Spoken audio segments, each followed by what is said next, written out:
Well, since we have just finished our review of the material we've been learning about secondary dominance and secondary subdominance, it seems like a very logical, incremental next step to begin to talk about the subject of augmented sixth chords, augmented sixth chords.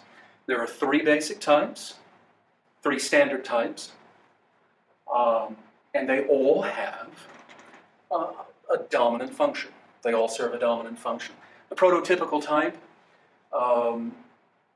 the most basic type, is the German augmented sixth chord. And the German augmented sixth is, inharmonically speaking, exactly the same as a dominant seventh chord.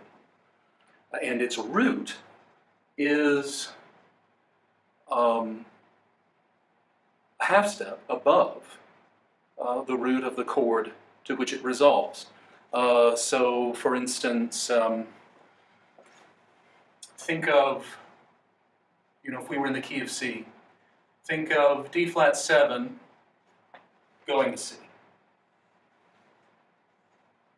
In the key of C, the people's key. Except I'm going to put a little asterisk here to indicate that somewhere in this D flat 7 there is an inharmonic respelling. In fact, in resolving to the C chord, I'm going to have to inharmonically respell the seventh of the D flat 7 chord. So that it becomes an augmented sixth, and also so that it appears as the leading tone to C. For example, we know that the root and base of our chord of resolution is going to be C. We also know that the root and base of our German augmented sixth chord is going to be a minor step above that, rather a half step above that, a minor second. Now, as I build this chord, perhaps I give the seventh to the bass, or rather to the tenor.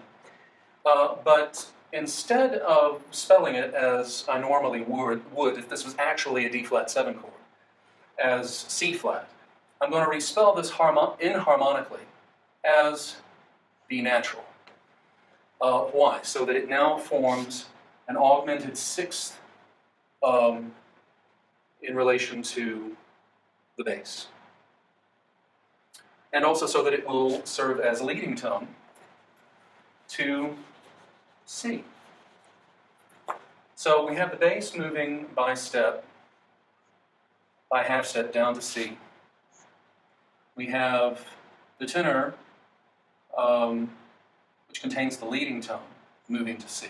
Likewise, let's go ahead and put the third and the fifth of our chord up here. Likewise, the other voices are going to resolve to the chord of resolution, in this case C major, by step to the nearest chord tone. Now, in the case of the alto note F, the chord tones in its immediate vicinity would include G and E. But which one is the nearest chord tone? Okay? We can proceed by step to both of them, but which one is nearest? Is it the whole step to G, or is it the half step down to E? Well, obviously it's the half step down to E. Same thing for the fifth of our German augmented sixth, A flat. The two closest chord tones to, in its immediate vicinity are G and C. Well, we're not going to resolve this A flat by skip up a major third to C, because the idea is to try to move by step to the nearest chord tone, and that's going to be G.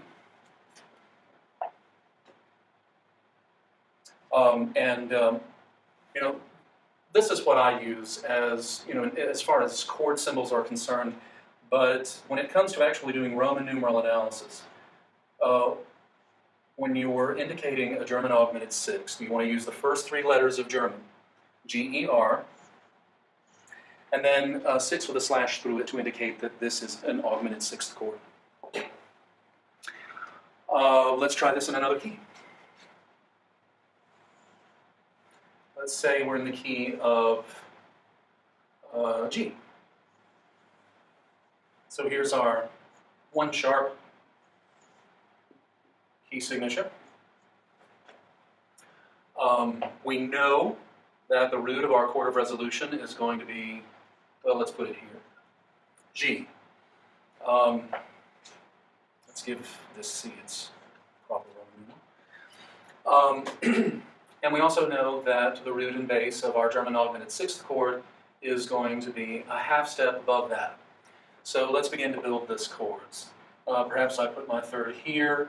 Perhaps, if this were an actual A flat 7, I might put the 7th of this chord here in the alto. But remember, this is the chord member that has to be inharmonically respelled to create the augmented sixth in relation to the bass, and also so that it appears as the leading tone to the tonic, its tonic. And then here's our 5th in the soprano. Okay? Now, let's do some voice leading to make this resolve. As I've already mentioned, the idea is to take all these voices and move them as they resolve, in this case to G major, to the very nearest chord tone. Well, the chord tone's in the immediate vicinity of C, the 3rd of our German augmented sixth. Let's do this to remind us of the inharmonic respelling.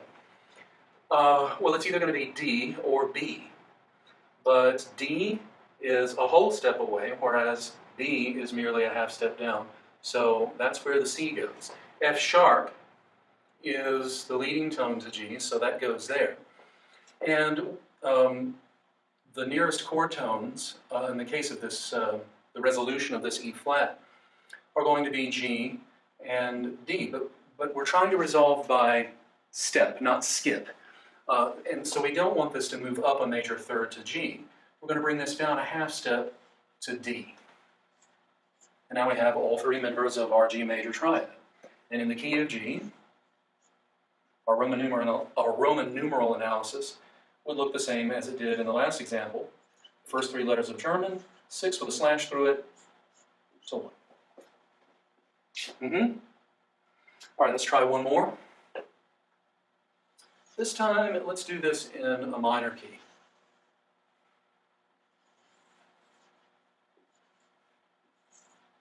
Let's say B minor. There's our 1 flat key signature.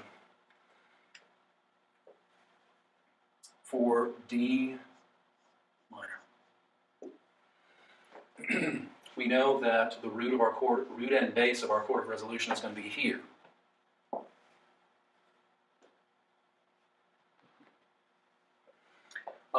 And we know that the root and base of our German augmented sixth is going to be a half step above that. Which means that, inharmonically speaking, it's going to be exactly the same as an E flat 7. But we know by now that there is going to be an inharmonic respelling of one of the members of the chord, namely the 7th itself. And so let's put an asterisk next to the chord symbol to indicate, hey, there's an inharmonic respelling here. Let's put the 5th of our chord here.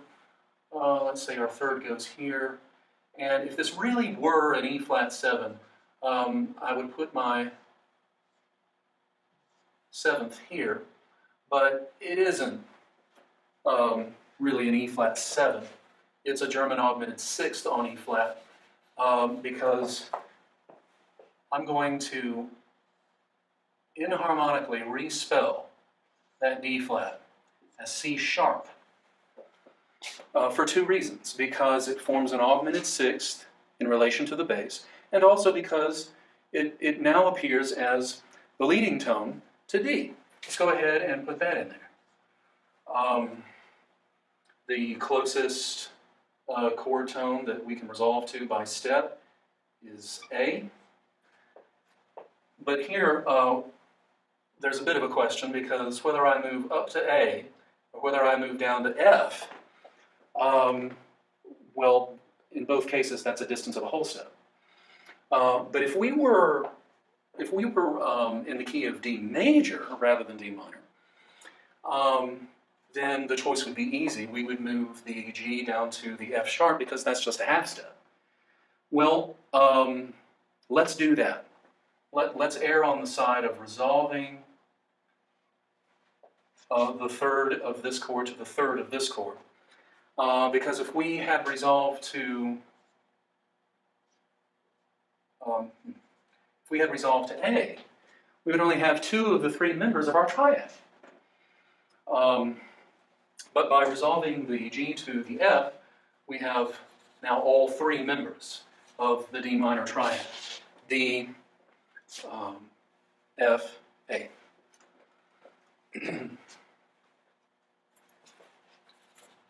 Let's go to the keyboard now so you can hear exactly what I'm talking about. You know, when I say that the German augmented sixth is inharmonically indistinguishable from a dominant 7th chord. Looking at our D minor example, excuse me.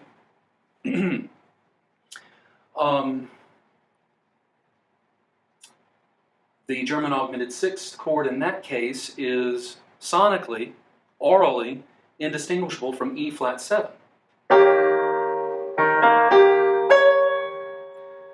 Which we would expect to resolve to A flat.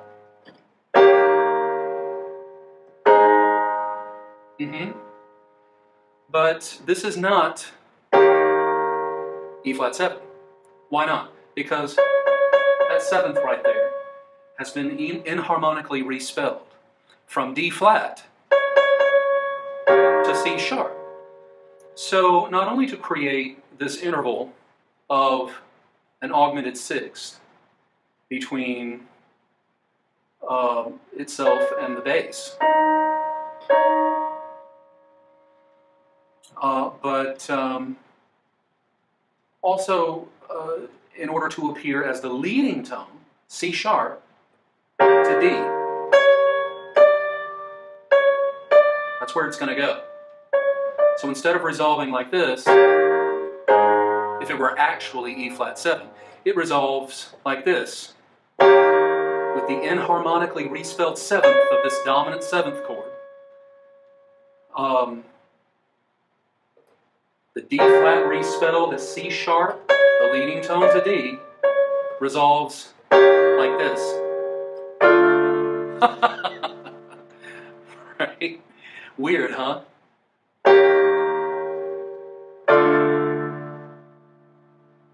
But we've heard that plenty of times in common practice period music. All right. Now some of y'all are looking at this example. And you've been examining this very closely. And perhaps you've already noticed something that might be a problem. Namely, the fact that there are parallel fifths between the bass and one of the upper voices. In this case, we have parallel fifths between the bass and the soprano. In this case, it's the same. We have parallel fifths between bass and soprano. And here, this is perhaps the most obvious example. The parallel fifths exist between the bass and the tenor. And I know that up until this point, parallel fifths and voice leading have been strictly verboten. But, and you know this by now, that I rarely ever say anything absolutely positive. But I'm almost 100% sure that the progression of the German augmented sixth to its tonic is the only case in common practice period music in which parallel fifths were allowed. So it's okay. On the other hand, all right, there were a lot of composers who still wanted to avoid those parallel fifths. And they found ways to do that. Now, regarding the French augmented sixth, let's first of all return to all of our German augmented, our 3 German augmented sixth examples. In the keys of C, G, and D. The French augmented sixth, it's as if we were to take the fifth of this chord and bring it down by a half step. Now you might imagine that I'm talking about taking this E flat and taking this A flat, bringing it down a half step, and spelling it as a double flat. Well, that's a little awkward, okay? So instead of doing that, why don't we take the A flat and simply, and when we bring it down a half step, let's simply note that as G, okay? Not a double flat. Now, if we were to notate this with an A, as an A double flat, then as far as our chord symbols go, that's how we would write it. But because we're not going to notate the chromatically lowered fifth as A double flat, and are instead going to spell it according to its enharmonic equivalent, G, that has implications now for the root of this chord. It's no longer D flat 7 with lowered fifth. I'll tell you, it's more like a 5-4-3 chord, a dominant 7th chord built on the 5th active scale degree, in 2nd inversion, so that we would say this is a G7 with lowered 5th, which is in the bass, for obvious reasons. A bass which is now no longer the root of the chord. But notice 2 things. Not only the fact that this is no longer a German 6th, but a French 6th. So the first 2 letters of French, 6 with backslash when you're doing your Roman numeral analysis. But also notice that, as with the Italian 6th, we've managed to avoid those pesky parallel fifths. The D flat resolves to C, as it always have, leading tone to C. The F moves down to, by half step, to E. The G is a common tone, so we just keep that right where it is.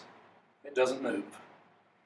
All right, so moving on to the key of G, let's do the same thing. We're starting out with a German 6th, but then I take the root and I lower it, or rather the 5th, and I lower it. But am I going to notate this as E double flat? Again, that's a little bit awkward. Although, if I were to do this, I would still be able to say, okay, this is A flat 7, but the 5th has been lowered, right? But I don't want to spell it like that. Let's spell it a little more simply as D, okay? But if I do that, this has implications for the root of this chord. It's now It's now become a 5, again, a 5-4-3 chord in the key of G, which means that D is the root. And it has a chromatically lowered fifth, A flat, which is in the bass for obvious reasons.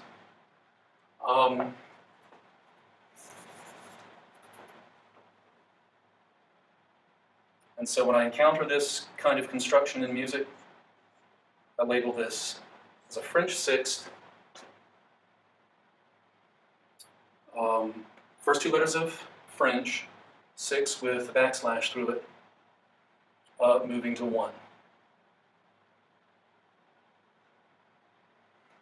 The voice leading remains essentially the same. Everybody trying to move by step to the nearest chord tone. The bass moves down by 1/2 step as it did before. The third moves down by 1/2 step to the third of the chord resolution. Actually, it's now the 7th, isn't it? The C is now the 7th of this chord because the root is D and not A flat. But anyway, it moves by a 1/2 step to the nearest chord tone. In this case, B. Leading tone to G. This French sixth shares with its chord of resolution the D. So that's a common tone, and it's going to stay right where it is. It's not going to move. All right, one more time. For the French sixth, this time in the key of D minor. Again, it's as if we've taken the 5th of the German 6th chord and lowered it by a 1/2 step, but it's a little awkward to spell it like that. If I did, the root would still be E7, E flat 7. I mean, I could still say that this was an E flat 7 chord with a lowered 5th. But because I'm not going to go with the awkward spelling, because I'm not going to use B double flat, but rather its enharmonic equivalent to A, this has implications for the root of this chord. It's now, as with the other two, a 5-4-3 chord, a 5-7 chord in the key of D minor in second inversion.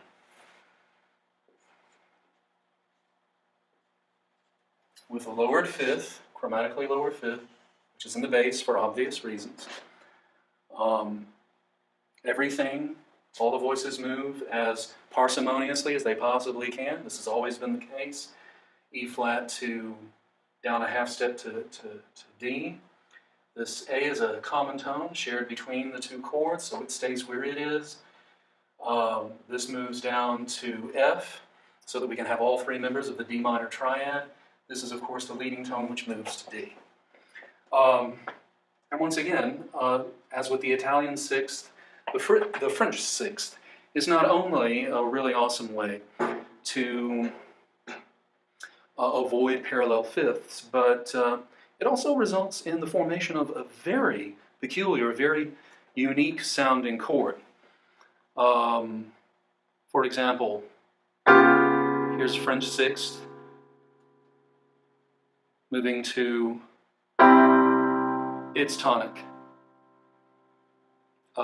This is in the key of C, so what a unique sounding chord that is, moving to C.